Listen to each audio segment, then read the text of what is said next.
This video is sponsored by Visible. For a limited time, if you switch over to Visible and pick up an iPhone 11, 11 Pro, or 11 Pro Max, they're gonna give you a code for a free pair of Bose SoundLink around-the-ear wireless headphones too. For more information on this offer, check out the link in the description. Visible is owned by Verizon, so you already know how reliable and great their coverage is. With Visible, you don't have to stress about what plan to choose since they only offer one. $40 a month, unlimited everything, and for a limited time, your first month is only $25. With services such as Party Pay, Visible Protect, swap offerings, and even financing, there's no better time than now to ditch the stresses that come with larger carriers, switch to Visible, and save yourself some money. In 2019, this happened. We have seen and taken a picture of a black hole.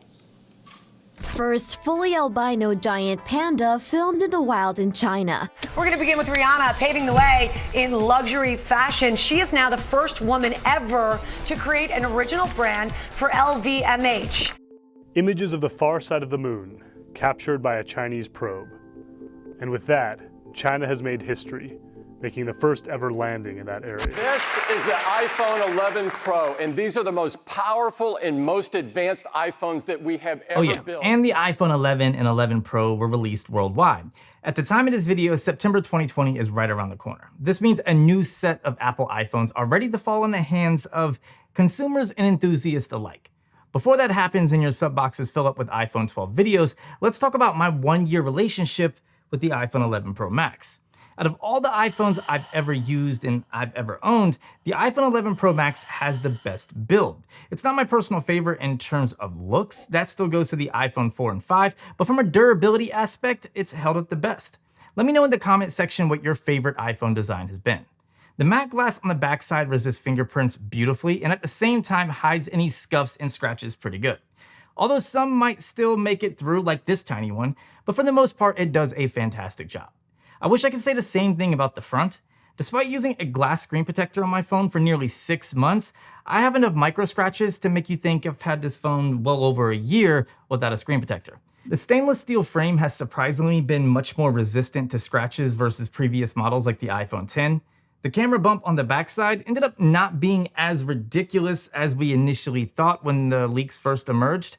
As usual, the camera design was replicated all across the board in the Android world, which made it easier on the eyes since now you're seeing it everywhere, and it just became the new normal. The size and weight of the iPhone 11 Pro Max is still a thing for me. I plan on going with the smaller model next time, but I tend to say this every single year, and yet every single year, the extra battery size gets me every single time. Regardless, for a phone heavier than the S20 Ultra, it's extremely proportionate, making it simple to manage. The one-handed mode definitely needs work though. Reachability just doesn't provide the same functionality of, say, the one-handed modes found on Samsung devices. The display on the iPhone 11 Pro Max is one of the nicest in the smartphone industry, which is made by Samsung, mind you. Apple calibrates and tunes the display for their liking, which is why it's different than other devices. It's bright, vibrant, and accurate. The only thing that's missing from it is really a higher refresh rate and, of course, a smaller notch. But I have a feeling that this is going to be coming to future iPhones sooner than later.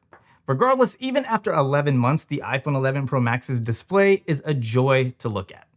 The one thing about the iPhone 11 Pro Max that's nearly impossible to complain about is the SoC performance. The A13 Bionic is an incredible chip that is nearly impossible to utilize at peak performance due to the apps currently available. Apple has never been about paper specs. This is clearly seen with the iPhone 11 Pro and 11 Pro Max only having 4 GB of RAM, when in comparison, Android flagships go all the way up to 16 GB. This of course comes down to the reason why people choose Apple, and that's their software optimization. A year with any iPhone will teach you this lesson. The iPhone 11 Pro Max and iOS 13 improved throughout the year. iOS 13 brought improvements and new features, while some updates were strictly squashing bugs that Apple kind of created themselves. But for the most part, my iPhone 11 Pro Max and iOS 13 experience has been great. Some of the issues I encountered were stock apps freezing, glitching, and appearing messed up. The biggest issue was at random times my phone heating up and then freezing. A simple phone power cycle would fix the issue, and ever since the latest round of updates, it's no longer happened. As of recent, the most annoying thing I've encountered is Face ID not allowing for an alternative appearance when wearing a mask. It's not a big deal, I get it. It's just a minor inconvenience, and I understand the issues with security. Plus, Apple did state that a fix for this is coming soon in a future update. Perhaps the biggest issue I have with my iPhone 11 Pro Max is the battery.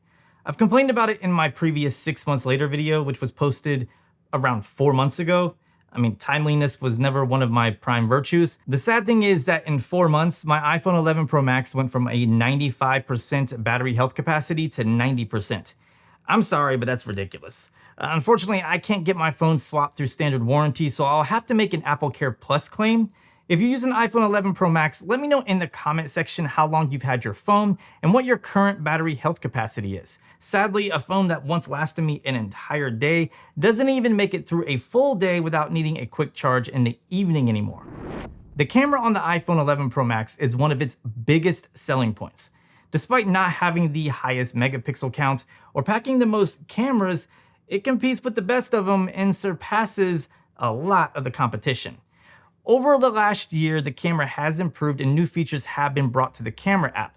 This includes things like Deep Fusion, which is for the in-between times when you're not in an extremely bright situation, but also not in a low light situation. It's really strange, and despite some saying they can't notice a difference, I certainly can. If you snap a photo and you notice that it takes a little bit longer to preview, chances are it's a Deep Fusion image. You'll also see a much sharper image with plenty of detail. In fact, I would say at times it's just too sharp.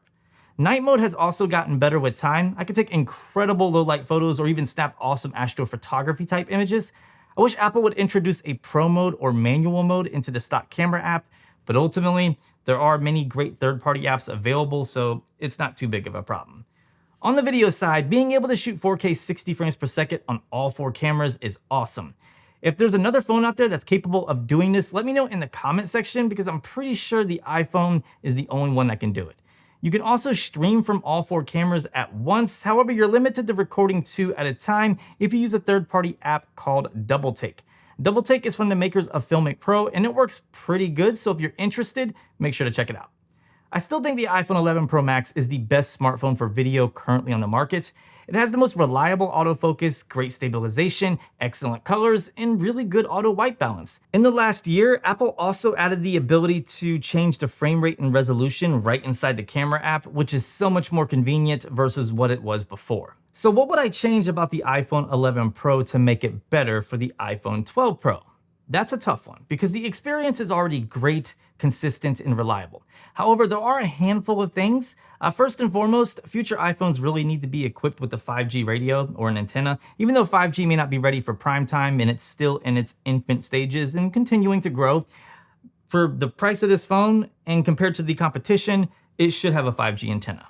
ProMotion on the iPad should make its way over to the iPhone, which will improve the display's refresh rate and make it comparable to phones from Samsung, OnePlus, and other manufacturers. The Lightning connector is a little annoying and should be replaced with USB-C to make things cohesive within their own ecosystem, or if you want a portless iPhone, just go ahead and release that already. A reverse wireless charging would also be cool for the Apple Watch or AirPods, but it's really not needed. More importantly, I want to see better battery optimization because there is zero reason why my battery health has dropped nearly 10% in a year. For the cameras, I would love to see 4K up to 120 frames per second, even in short bursts. I think that would be absolutely incredible and way more useful than 8K, at least in my personal opinion. Also, I think it's time that we saw a megapixel increase. Even if it's only 4 megapixels, it's going to be welcomed. Lastly, I think it's time that we see a pro mode for both video and photo inside the stock app. Ultimately, my 1-year experience with the iPhone 11 Pro Max has been excellent and easily one of the best iPhone experiences I've had outside of the battery problems. It's been consistent, reliable, and exceptional when it comes to performance. With that being said, I guess that's the end of this video. If there's anything that you would like to add, feel free to comment down below. If you enjoyed the video, consider giving it a thumbs up.